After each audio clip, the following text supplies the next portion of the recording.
That the motion be agreed to. I call Member for Fisher. Well, Mr Deputy Speaker, there's absolutely incredible hypocrisy at the heart of this motion.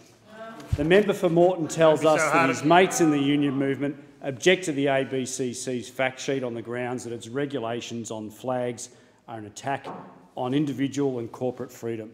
No one today is suggesting that a person can't join a union. No one. There is an important principle. Order. The member for Moreton was heard in silence. There is an important principle here of freedom of association. No one is attempting to take that away from anybody wanting to join a union. Deputy Speaker, I ask this question. While those opposite are concerning themselves with the demonstration or the flying of the flag, what about the freedom of people who simply want to go to work? What about the freedom of people who want to do their job? What about the freedom of businesses who have done nothing wrong to fulfil their contracts? What about the freedom of employees and site managers who want to go about their business without intimidation, abuse and threats of violence that the CFMEU continue to perpetrate upon mums and dads? Frankly, I'm surprised that the union movement is worried about this benign regulation. They are, after all, not at all concerned about breaking some of the nation's most important laws, laws against threats of violence, laws against intimidation and corruption, and yet those opposite all wear that badge with the CFMEU. Proudly, they say, proudly, an organisation which is time and time again determined by the courts of this country as being absolutely lawless. Absolutely lawless. The ACTU Secretary Sally McManus has already said that she doesn't believe in unions obeying the law. When the CFMEU received a decision against them in the High Court of Australia this month, she said that it would not stop the unions continuing as they had before. Order. Member for Fisher, I do have the ability to remove members for 15 minutes at a time out of here. So just say I've issued a general warning. I call a member for Fisher. A single union is happy to have committed 106 separate contraventions of industrial law between 1999 and 2015. If they are happy to have racked up $13 million in fines for illegal activity and more millions in civil lawsuits, if they are happy for individual officials to receive as many as 15 separate fines without censure, if they are happy to ignore decisions of the High Court of Australia, then I'm very surprised they are concerned with a simple regulation on flags. Deputy Speaker, let's have a look at how the unions in this country protect freedom.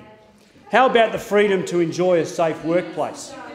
This month, the Australian Federal Court found, and this is so typical, isn't it? This is so typical of those opposite, so typical.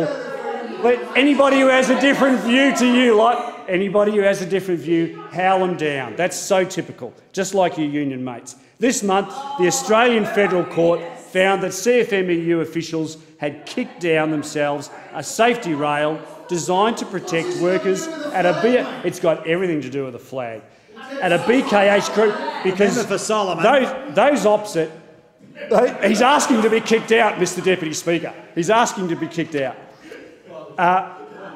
This month, the Australian Federal Court found that CFMEU officials had kicked down themselves a safety rail designed to protect workers at a BKH group site simply as a pretext to illegally coerce them into a patent enterprise agreement. How about freedom of movement and the right to work?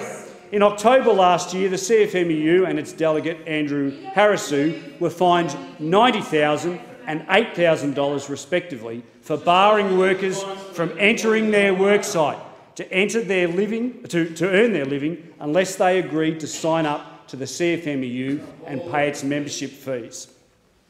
How about freedom from intimidation or threats of violence?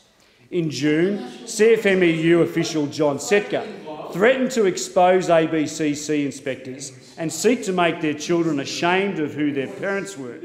Then CFMEU President, and those laugh, Those opposite laugh. Then CFMEU President, well, you might, well, I'll just, I'll reserve and I'll keep going after. Thank you, Mr Deputy Speaker, and I'm indebted to my friend, the member for Moreton.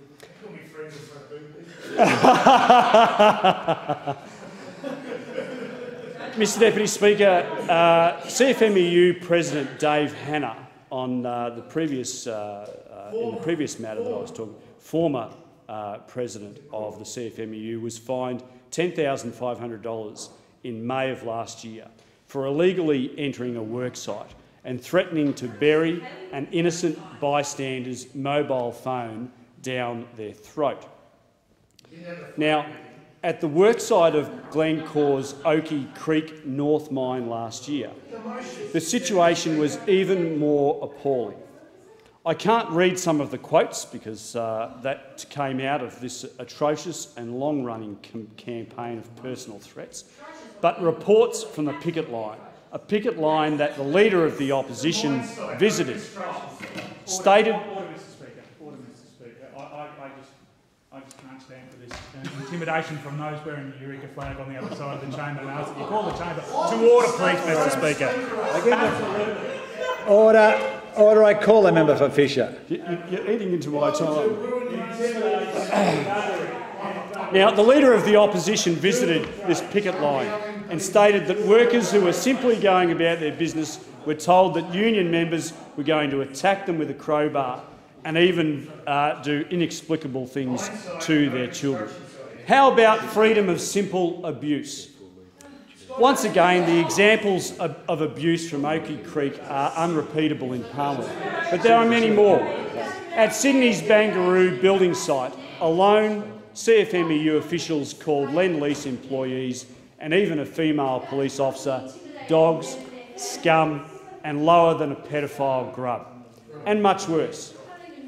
Deputy Speaker, before the union movement and their political lackeys in the Labor Party come into this place and lecture us in long motions on the attack on freedom represented by a simple regulation on flags, they should look at themselves and the literal attacks that their officials are perpetrating in this country every single day. Now, I ask this question of those opposite. Who, through the chair, Mr Chair, who of those opposite have actually worked on a building site? Great. So you've all worked on building sites. Excellent. Terrific. So you will have...